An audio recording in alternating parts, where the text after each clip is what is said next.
साल 2024 खत्म होने में कुछ ही दिन रह गए हैं। हर किसी को नए साल यानी 2025 का बेसब्री से इंतजार है। हर कोई नए साल को लेकर नया प्लान करके बैठा होगा।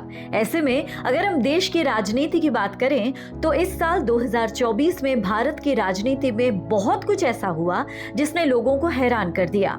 सियासी दृष्टिकोण से साल 2024 एक यादगार साल रहा।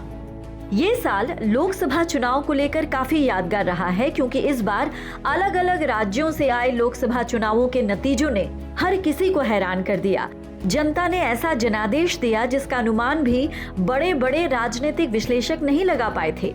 लोकसभा चुनाव में देश के अलग अलग कई राज्यों में जीत हासिल करने वाली भाजपा ने लोकसभा चुनाव से पहले ही 400 पार का नारा दिया था। अब की बार फिर एक बार। हालांकि पार्टी इस आंकड़े को पार तो नहीं कर पाई और 240 सीटों पर सिमट गई, लेकिन पार्टी ने जदयू, टीडीपी और अन्य सहयोगी दलों की मदद से जीत हासिल कर केंद्र में एक बार फिर से अपनी सरकार बनाई। अगर हम उत्तर प्रदेश की बात करें तो यहाँ वो हुआ जिसका किसी को अंदाजा नहीं था। प्रदेश में योगी योगी के नारे लगने के बावजूद यहाँ की कुछ सीटों पर बीजेपी को हार का सामना करना पड़ा।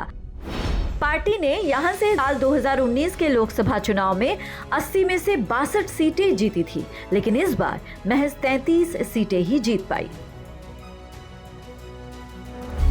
लोकसभा चुनाव के अलावा इस साल कई राज्यों में विधानसभा के भी चुनाव हुए। इन राज्यों के चुनावी नतीजों ने भी चौंका दिया। अगर हम उड़ीसा की बात करें तो लंबे समय से सत्ता पर काबिज नवीन पटनायक की पार्टी को हार का सामना करना पड़ा। प्रदेश में भाजपा बड़ी पार्टी बनकर उभरी।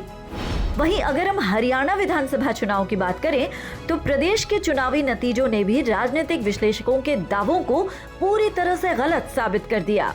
राजनीतिक विश्लेषकों की भविष्यवाणी थी कि भाजपा के लिए इस बार सत्ता विरोधी लहर है और जीत की राहें काफी मुश्किल है। इन राजनीतिक विश्लेषकों का दावा था कि भूपेंद्र सिंह हुड्डा की अगुवाई में कांग्रेस जीत दर्ज करेगी, लेकिन यहाँ के नतीजों ने भी सभी को चौंका दिया और भाजपा ने एक बार फिर यानी लगातार तीसरी बार प्रदेश में अपनी सरकार बनाई और 2024 में तो भाजपा ने बहुमत हासिल की। रुक करते हैं महाराष्ट्र का, जहां भी कुछ ऐसा ही हाल रहा।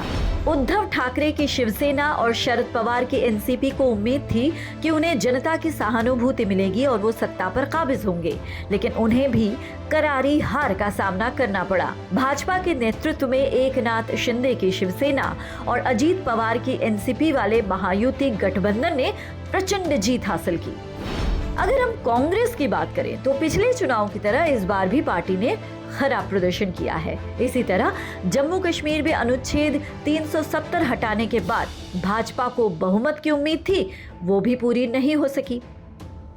झारखंड में भी भाजपा सरकार बनाने का दावा कर रही थी, लेकिन वहां भी भाजपा को निराशा हाथ लगी और हेमंत सोरेन ने फिर से वहां सरकार बनाई। तो ये थी 2024 की राजनीति की कुछ बड़ी झलकियां। Bureau report, PTC news, Haryana.